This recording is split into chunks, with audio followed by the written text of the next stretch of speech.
Welcome to UC Irvine and welcome to Rams Camp Live, presented by UNIFY Financial Credit Union. The Rams just got off the field, day 3 of Rams Camp. I'm JB Long, joined by John Gonzalez from The Ringer, and also a backyard athletic extraordinaire, Marco Farr, our Super Bowl champion. And we are pleased to be joined by second-year Rams safety Jordan Fuller today as well. Jordan, how are you? Doing great, man. Day 3 of camp is fun. It's awesome to see you. Before we start talking football, let's just go back in time a little bit. What was the most enjoyable, interesting, fun thing you got to do this summer before reporting to camp? Probably getting to see my sister graduate. That was cool. I went back to Jersey. The whole family got together, and it was just good vibes, being able to see each other. You know, like during COVID, it wasn't as easy, so getting back home was nice. Awesome. That's a good memory. I have to piggyback on the Jersey thing. So it was just National Jersey Day. Where in Jersey? Oh, North Jersey, Bergen County, Norwood, New Jersey. Okay, yeah, well, I'm a Philly guy, so I hear Jersey and immediately we have to start talking East Coast, but it's fun to get back, yeah. For That's sure. awesome. Yeah, Congrats to your sister, too. No, appreciate that. What did she graduate? When? What?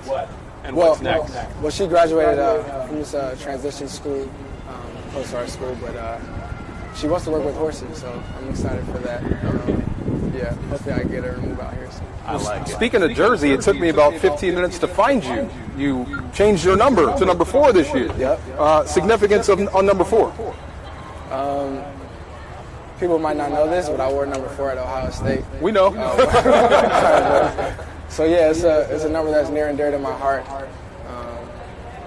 A lot of fun memories in this number, and I kind of just wanted to get back to that form, you know, when I was really balling. You just feel good in that number. That leads me to the next point about the expectation to get better. And it sounds weird talking to a guy that went to Ohio State because you know, but going from year 1 to year 2 in the NFL, big expectations outside the building, big expectations for yourself going into year 2.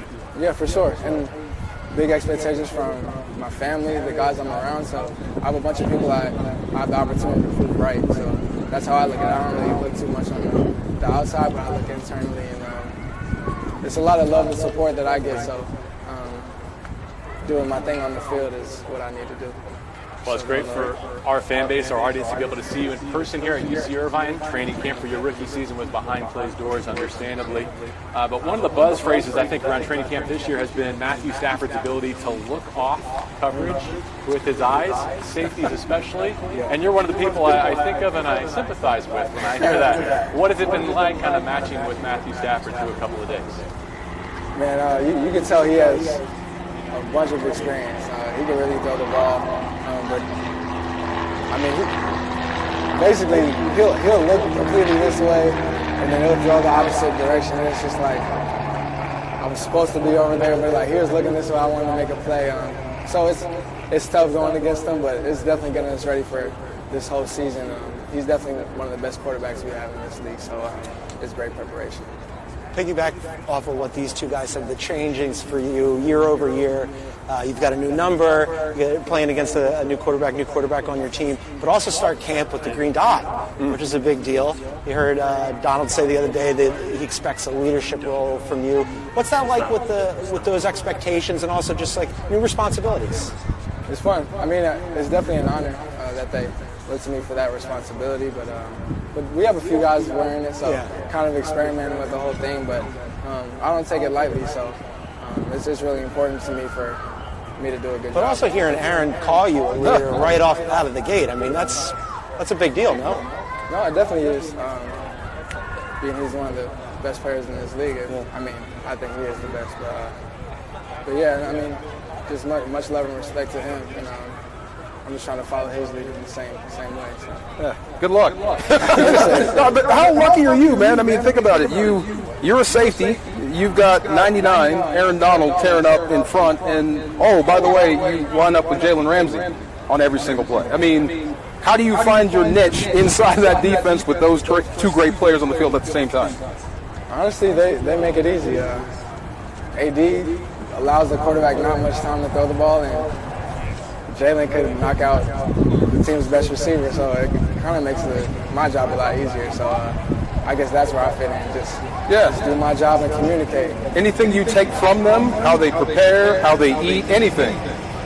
I would say definitely work ethic. I know everybody knows that AD works really, really hard, but behind the scenes, some people might not know, but Jalen is one of the hardest workers that I know, for sure. And you know he has God-given talents, but he didn't get here just by having those God-given talents. He worked really hard to get them, so I love being around him a lot. With Jordan Fuller, who was the Rams Rookie of the Year. He was the star of training camp last summer.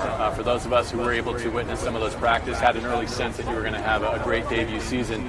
Who's this year's Jordan Fuller? Ooh, I'm on the spot.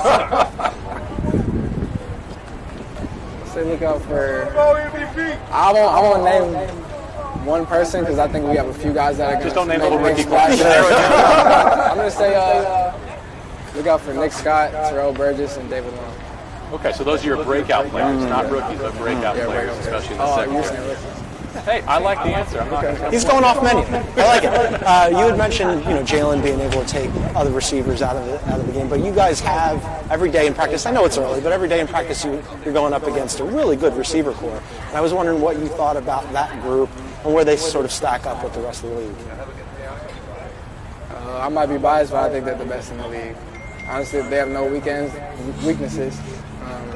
They can take the top off the defense. Run great routes, intermediate and short game, and they have great tight ends too. Don't sleep on them. So and obviously Matthew. So I mean they have it all. And adding Deshaun Jackson, who I got to say again, being a Philly guy, I have to always throw that out there. But saw him early in his career, one of the most dynamic players in the league for a long time, and now still out there doing it at 34. Yeah, and he still has it for sure. Yeah, definitely. Yeah, we saw one of the first few days we got out here, caught a big deep ball and. It's not stuff you love to see in practice, but it's something you like to see moving forward, come the season. What did you do with the footballs? And you know which ones I'm talking about. You picked off Tom Brady twice. I know it's a pick. It's a pick. You win. But what'd you do with the footballs? I mean, I definitely kept them. They'll be in the man cave. But I feel like just like any interception, I'm going to keep that ball, So, but yeah, those are special because they were my first ones. Okay, for now, but 20 years from now, they'll be different. Trust me. That's not just any interception. That's a service to America, frankly. You pick off Tom Brady, everybody thanks you. That was a little bit of a turning point for them. Yeah. Shortly thereafter is when they started their run. I'm sure watching the Super Bowl and their postseason burst, you had a few memories of that game on Monday Night Football in Tampa Bay. Yeah, a couple memories, but yeah, I'm just excited for this next season, honestly. I don't live too much in the past. Well, to that point, you opened with the Chicago Bears. We were just talking with Matthew Stafford about that Sunday Night Football challenge. There's a little bit of a quarterback competition going on in Chicago. I'm not sure if you've read or heard anything about it, but I wonder if you might have any connections or insight as to which way that might go. I don't know, but I know that guy that wears number 1 over there, he's pretty good. So yeah, we have our hands full no matter what. Sooner rather than later for him, if not week 1. For sure. Yeah, he's special. You've always wanted to hit him, you know it. You can't touch him. Anything else, gentlemen, before we let Jordan No, go? man, just sky's the limit, man. I mean, everybody's excited. This is great to have fans back. The stadium's awesome. It's going to be crowded. It's going to be loud for defense. You got to be excited as a Ram and as a defender. Yeah, I can already tell. I mean, our open practice in the stadium, like in OTAs, it was loud in there. Even I think it was like 40,000 people in there. Yeah. So yeah, we're really excited. Awesome. We'll have a great rest of training camp here with the Los Angeles Rams. I know our audience has really enjoyed getting to know you a little bit better through 1 year. Can't wait to see what year 2 has in store. Appreciate that. All right, DeMarco and John, hang tight as we let Jordan go back to his business and his Friday night. Want to get your reflections on what you saw here today at Rams Camp number 3. John, we'll start with you. A chance to put eyes on this 2021 roster for the first time. Yeah. Your reaction? Yeah, it's early. As you guys were saying, the atmosphere here was fantastic. I mean, I think for everybody, last year was a tough year. We didn't get to enjoy camp. The fans didn't get to enjoy camp. And it's different for the players, too, when they have to go through a situation that nobody had, frankly, gone through. So I think to see things getting back to normal, the guys being out here, Jordan's out here, getting to interact with all of us and all the fans, and then really getting back to football, it feels good, right? It feels like we're finally ready for the season to start. Pads on for everyone for the first time tomorrow as part of the NFL's initiative. DeMarco? Yeah, same thing. It's funny, being a solid football team, a solid franchise, and the reason you say that is because of a guy like Matthew Stafford. Nothing against Jared Goff, but, I mean, it's a different level. I think you've upgraded your quarterback position, and everyone said it. He's challenging the defense. He's making the offense better. So regardless of what happens around him, you at least have a good starting point with that position, and that puts you right in the mix of every single game. So some teams would love to have this problem, you know what I mean? So this is a good place to start, but training camp has been fun so far, yeah. Long way to go yet, and we hope that you will take some time out of your schedule to join us here at UC Irvine. You can join us for free every day except for tomorrow, which is thankfully but unfortunately already sold out. But looking ahead to next week, we'd love to have you. therams.com/RamsCamp, the place to go to join us here in person. For Jordan Fuller, for DeMarco Farr, John Gonzalez, our special guest, I'm JB Long. Have a safe and enjoyable weekend. Thank you for joining us for Rams Camp Live, presented by UNIFY Financial Credit Union.